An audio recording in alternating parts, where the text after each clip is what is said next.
BJP BRS పార్టీలు ఒకే నాణానికి బొమ్మ బొరుసు లాంటివని CM Revanth Reddy ఆరోపించారు. ఈ రెండు పార్టీలు ఏనాడైనా పేదలకు సన్నబియ్యం ఇవ్వాలనే ఆలోచన చేశాయా అని ప్రశ్నించారు. సంగారెడ్డిలో నిర్వహించిన కొత్త స్మార్ట్ రేషన్ కార్డుల పంపిణీ ప్రారంభోత్సవ కార్యక్రమంలో ముఖ్యమంత్రి పాల్గొన్నారు. గుడి బడి లేని ఊరు ఉండొచ్చేమో కానీ ఇందిరమ్మ ఇల్లు లేని ఊరు మాత్రం ఉండదన్నారు. మాయమాటలు చెప్తారు, నమ్మకండి, విధ్వంసం నుంచి రాష్ట్రాన్ని వికాసం వైపు తీసుకెళ్తున్నామన్నారు సీఎం రేవంత్. జిల్లా గడ్డ మీద నుంచి శాసనసభలో చర్చిద్దాం. రైతుల కోసం మేము చేసిన మేలు ఏందో, మీరు చేసిన అన్యాయం ఏందో ఈ రోజు మాట్లాడదామని నేను అంటున్నా.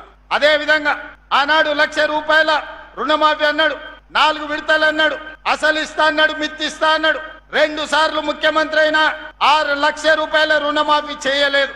ఆయన ఇచ్చిందంతా మిత్తికే సరిపోయింది. కానీ మన ప్రభుత్వం అధికారంలోకి వచ్చిన వెంబడే సంవత్సరం తిరిగే లోపల 21,000 కోట్ల రూపాయలు 25 లక్షల మంది రైతుల ఖాతాలలో ₹2,00,000 రైతు రుణమాఫీ నగదు బదిలీ చేసి భారతదేశం మొత్తం మీద అప్పులు లేని రైతుని తెలంగాణ రాష్ట్రానికి అందించిందన్న విషయం నేను ఈ సందర్భంగా చెప్పదలుచుకున్నా. నేను అడుగుతున్న బీఆర్ఎస్ వాళ్ళను, ఆనాడు మీరు బతుకమ్మ చీరలను ఇచ్చిండ్రు. ఏ ఆడబిడ్డన మీరు ఇచ్చిన చీర కట్టుకున్నదా?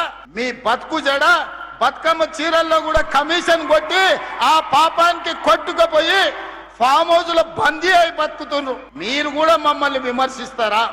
ఆనాడు ఊరిచ్చిండు, డబుల్ బెడ్రూమ్ ఇండ్లు అన్నాడు, డబ్బా కొట్టిండు. ఆ రోజు కొడుకు వస్తే కొడుకు కోడలు ఉంటే ఆడుంటారు, అల్లుడు బిడ్డ వస్తే ఏడవంటారు, కోడి పిల్లను కుక్క పిల్లను ఉంటే ఏడగట్టేసుకుంటారు అని అహనా పెళ్ళంటలో కోట శ్రీనివాసరావు కోడిని పైన కట్టి కింద ఉత్తపువ్వ తిన్నట్టు ప్రజలకు కథలుగా చెప్పిండు ఆయన. మీకు డబుల్ బెడ్రూమ్ ఇండ్లు రాలే, ఆయనకు మాత్రం 1000 ఎకరాల ఫామ్ హౌస్ వచ్చింది, కొడుకుకు 100 ఎకరాల ఫామ్ హౌస్ వచ్చింది, బిడ్డకు 50 ఎకరాల ఫామ్ హౌస్ వచ్చింది, అల్లుడికి 25 ఎకరాల ఫామ్ హౌస్ వచ్చింది. మన పేదోళ్ళకు మాత్రం డబుల్ బెడ్రూమ్ ఇల్లు రాలే. నిజంగానే ఆ ప్రభుత్వానికి చిత్తశుద్ధి ఉంటే సంవత్సరానికి 2 లక్షల ఇండ్లు కట్టినా 10 ఏళ్లలో 20 లక్షల ఇండ్లు కట్టే అవకాశం ఉండే. 20 లక్షల పేదోళ్లను ఓ ఇంటి వాళ్ళని చేసి వాళ్ళ ఆత్మ గౌరవాన్ని నిలబెట్టే అవకాశం ఉండే. కానీ ఏ రోజు కూడా ఆయనకు సోయి లేదు. ఆయన సోకుల మీదనే ఆయనకు ఆలోచన. 10 ఎకరాలల్లా ప్రజా ప్రగతి భవన్ అని పెద్ద గడి కట్టుకున్నాడు, ఫామ్ హౌజులు కట్టుకున్నాడు. కానీ మీకు మాత్రం ఇయ్యలే. 5 ఏళ్ళు మంత్రి అనోడు ఒక మహిళకు ఈ రోజు మహిళల గురించి ఉద్ధరించే మాటలు మాట్లాడుతున్నాడు. ఇట్లా మాట్లాడేటోళ్ళకు ఒకటే మందు, రొట్టెలు చేసినప్పుడు సలాకి ఎర్రగాల్చి వాతలు పెడితే ఇట్లాంటి తప్పుడు మాటలు తక్కువ మాట్లాడతారు.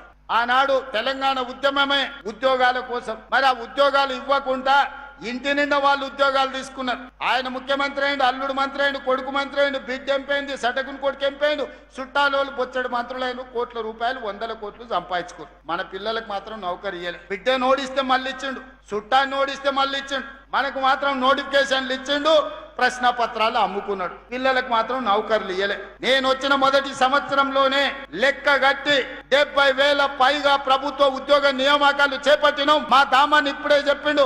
16,000 మంది మెడికల్ అండ్ హెల్త్ లో ఇస్తే 10,000 మంది నర్సులను అంటే ఆడపిల్లలకు ఉద్యోగాలు ఇచ్చినామని ఇంతో ముందే మా దామన్న చెప్పిండు. అన్ని కుట్రలు చేసిరు, కుతంత్రాలు చేసిరు, పన్నాగాలు వండిరు, టీవీలలో చూపించారు, సోషల్ మీడియాలో పెట్టారు. ఇక శాతం అయితలేదని నిన్నమన్న ఒక ఆయన పోయిండు. తమిళనాడు రాష్ట్రం పోయిండు, కర్ణాటక రాష్ట్రం పోయిండు. ఏమైనా మంచి కోరతాడు అనుకున్నా, మంచి కోరలే. అఘోర పూజలు చేస్తున్నాడా? ఇంత ఘోరం ఎక్కడ నన్ను ఉంటుందా? అసలు మడిసన్నోడు 10 ఏళ్ళు మంత్రిగా చేసినోడు, అన్నం తినటోడు ఎవడన్నా ఈ రాష్ట్రంలో కరువు రావాలి, రైతులు చచ్చిపోవాలి, సంక్షోభం రావాలి, ప్రభుత్వం కూలిపోవాలి, మొత్తం రాష్ట్రం అల్లకల్లోలం అయిపోయి శవాల మీద అధికారంలోకి రావాలని అఘోర పూజలు, అర్ధరాత్రి పూజలు. ఇంత దుర్మార్గుడు ఎవడన్నా ఉంటాడా? నా మీదనో మా మహేష్ గౌడ్ మీదనో చేతబడి చేసిందంటే మేము ఎట్లనన్నా ఎదుర్కొంటాం. ప్రజల మీద చేతబడి చేసేదేంది?